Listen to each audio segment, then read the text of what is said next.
Okay, today we continue our discussion of the end of the Cold War, which the reading from Hunt tells you that historians typically stress either the role of powerful, dynamic leaders such as Mikhail Gorbachev or Ronald Reagan, or they talk about impersonal forces such as a surge in the global economy under neoliberal reforms, or the rise of nationalist currents in Eastern Europe that clamored for freedom from Soviet domination. Today, we're going to talk about the interplay of those two, as the impersonal forces such as the rise of political Islam paved the way for a leader in the Soviet Union with a radical new program to revive communism under pressure. With that in mind, the question I want you to focus on in this lecture is which of Gorbachev's reforms was most responsible for the collapse of the Soviet Union? Still, Gorbachev and his campaigns for communism's salvation under Perestroika and Glasnost are easy to blame. There were a number of larger factors at play beyond his control, as shown on this slide. Since the late 1970s, the command-style Soviet economy was sagging to the point that the US was actually sending them grain, and the living standard of citizens throughout the Eastern Bloc lagged behind Western Europe.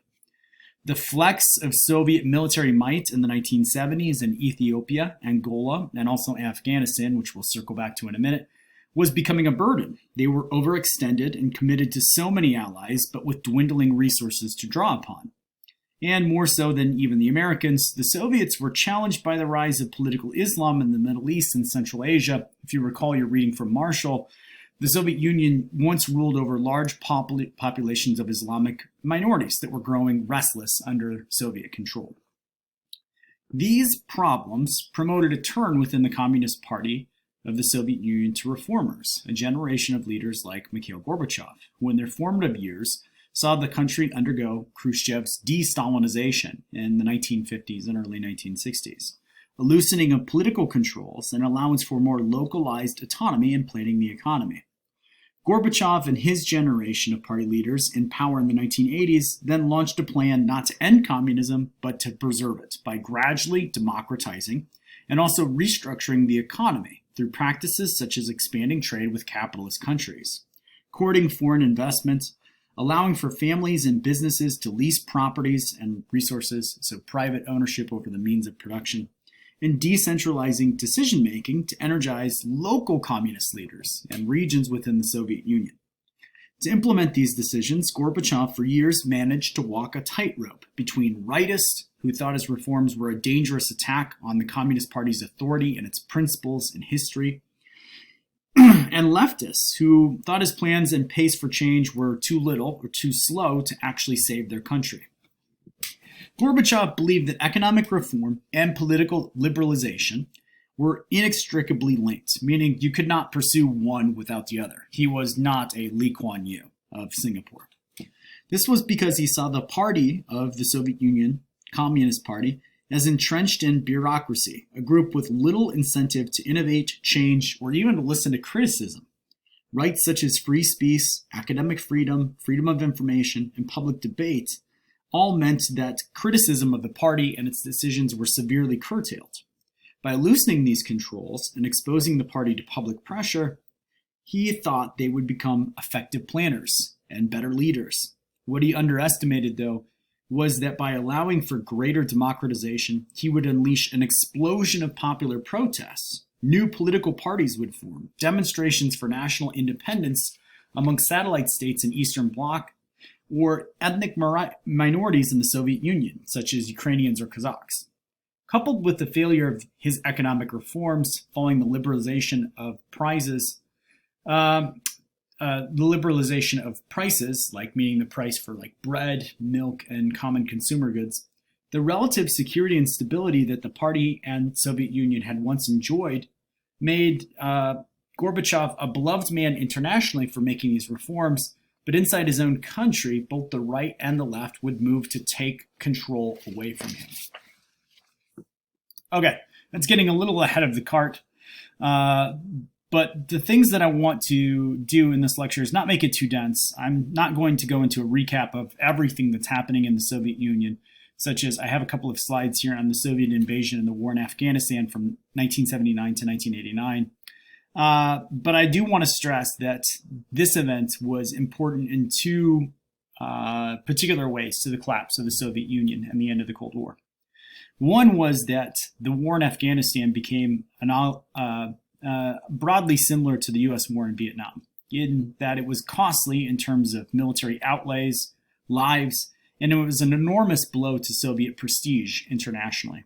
They had invaded in 1979 to prop up an ally that had alienated much of the conservative Islamic populace of the country by trying to force things like a communist planned economy and forcing upon them ideas about women's education and rights to new professions.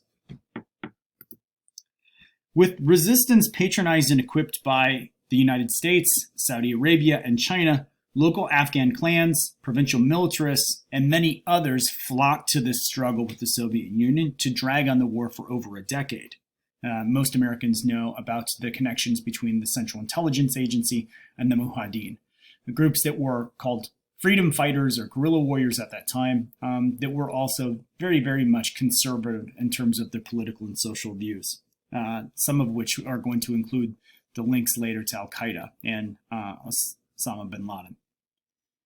The second reason that the Soviet invasion of Afghanistan was important was because the failure of the war in Afghanistan would discredit those conservative politicians and military men inside the Kremlin who had been trying to block reforms, tipping power in favor of Gorbachev and other liberals who wanted to come into power and radically change the course of the Soviet Union. The disaster in Afghanistan gave Gorbachev a license to launch his reforms, even though the Soviet withdrawal wasn't completed until 1989. The Reagan administration promised not to try and build up a regime under an American ally as a condition for the Soviet withdrawal, leaving the country to descend into civil war, and a dire prophecy was issued by the Soviet ally, President Najibullah, about Afghanistan's likely future as a haven for religious extremists, terrorism, and the open trade, which came to fruition under the Taliban in the 1990s and early 2000s. In power, Gorbachev began a program of political liberalization. He encouraged free speech, greater public debate, and criticism of communism and the party. Thousands of dissidents were released from jail. Newspapers and journals free from state control spawned and found a wide readership in society, and topics that were taboo or censored in the past came to light. Especially popular were journal articles and stories talking about the Stalinist years and the persecution of peoples across the empire, particularly in Kazakhstan. His intent in making these political reforms was simple enough: to make the party more accountable to the people, improve their judgment and policymaking as a government, and in turn, it would also create a society more likely to generate a strong economy by drawing on the entirety of the Soviet population's human capital, everyone's ideas, versus creating a population that was too afraid to share their ideas out of fear that it didn't conform to the party policy. The true test of Gorbachev's commitment to a free press and creating a space for the public criticism of the government would come with the nuclear breakdown of the plant at Chernobyl. Although the news was initially suppressed for days and the effects of the aftermath often censored within the Soviet Union, ultimately, behind the scenes, Gorbachev won a battle with the conservatives in his party that wanted the state to cover the entire thing up. Soon, policies encouraging openness and public recognition of Soviet brutality against minorities spread to areas that would eventually use those crimes as a platform for independence at the end of the Cold War in Eastern Europe and Central Asia. In these areas that were a part of the Soviet Union, non-Russian nationalities, such as Ukrainians, used that space to recount all the violence, persecution, and cultural oppression of their own language, heritage, and philosophy and art they had suffered, and then mobilized these people into assemblies and organizations that became the basis for later political parties. Meanwhile, the second agenda to save communism was perestroika, or a restructuring of the economy to decentralize control and eventually implement market reforms and greater trade with the wider world.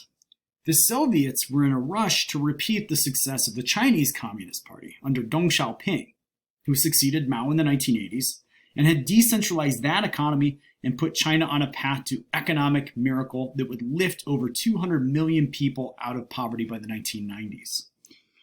But the Soviet Union was hasty to end state control. It relinquished control over prices for things like bread, milk, housing. It stopped subsidizing things like education, healthcare, and transportation. And that meant that millions of people and households saw their livelihood actually suffer under these reforms, not improve. Worse, because the Communist Party was in power, it was communism that was held to blame, as shortages for bread caused citizens to suffer the misery of standing in endless lines. A famous Russian joke from the 1980s tells of one man in a line for bread with his friends who got so angry that he announces he's going to jump out of line, run straight to the Kremlin, and shoot Gorbachev and kill him. 2 hours later, he returns to his friends who are still in the line waiting for bread, and they ask him what happened. And he replies that the line at the Kremlin to shoot the Soviet premier was actually much longer than the bread line. Obviously, the joke is satirical, but it points to this kind of hopelessness and lack of confidence and broad scathing resentment that existed across the Soviet Union by this time for even Gorbachev himself as somebody incapable of solving the everyday problems within the communist system. Together, the twin process of having greater political freedom and civil liberties, along with the dissatisfaction with the economy, unleashed a flurry of demonstrations inside and outside of the Soviet Union among its Warsaw Pact neighbors, the other members of the Eastern Bloc in places like Poland. Decades ago, Soviet leaders such as Brezhnev would have mobilized the Red Army to quash such rebellions, as had been done in Hungary and East Germany in the 1950s, or the Czech Republic in the 1960s, when those areas tried to break away from Soviet control.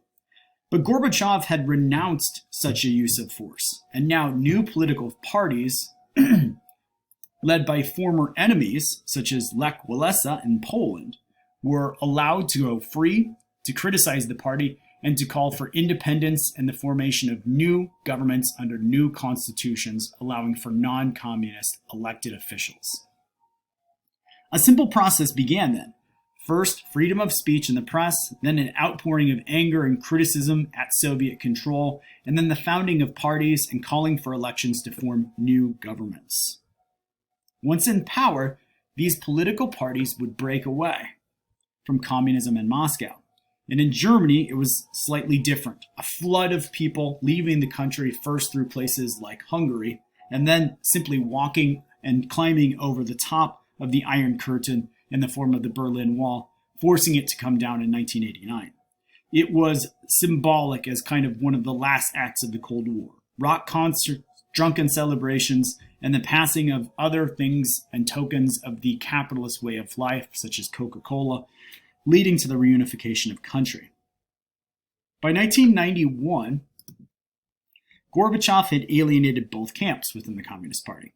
Conservatives and the old guard who blamed him for launching the changes, and liberals such as Boris Yeltsin, who left the party to found their own political movements that thought he had not done enough. A coup in 1991 in August by conservatives attempted to reinstitute strong authoritarian control. But by then, Russian nationalists and citizens, led by Yeltsin, were clamoring for the end of the communist era. They took to the streets and demanded the release of Gorbachev, forcing the Soviet Red Army to stand down, to choose peace over a violent bloodbath. And the formation of a new government was on its way. The Cold War was over. But the last two slides in my PowerPoint here hint at how the aftermath of communism was not a story of happily ever after. Under Yeltsin in the 1990s, governance attempted and then often aborted attempts to establish a true democratic structure. The economy continued to go through several shocks: unemployment, rising prices, and a widening gap between rich and poor in Russia. Border wars, religious-based violence, societal disorder would all pave the way for Vladimir Putin to succeed Yeltsin. All topics deserving more time than we have today. The big takeaway here to leave you with is that the end of communism did not solve problems that Gorbachev thought the party could save Soviet Union from.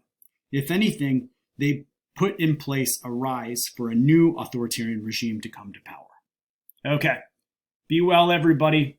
Get in touch with me if you have questions about the lecture or my slides.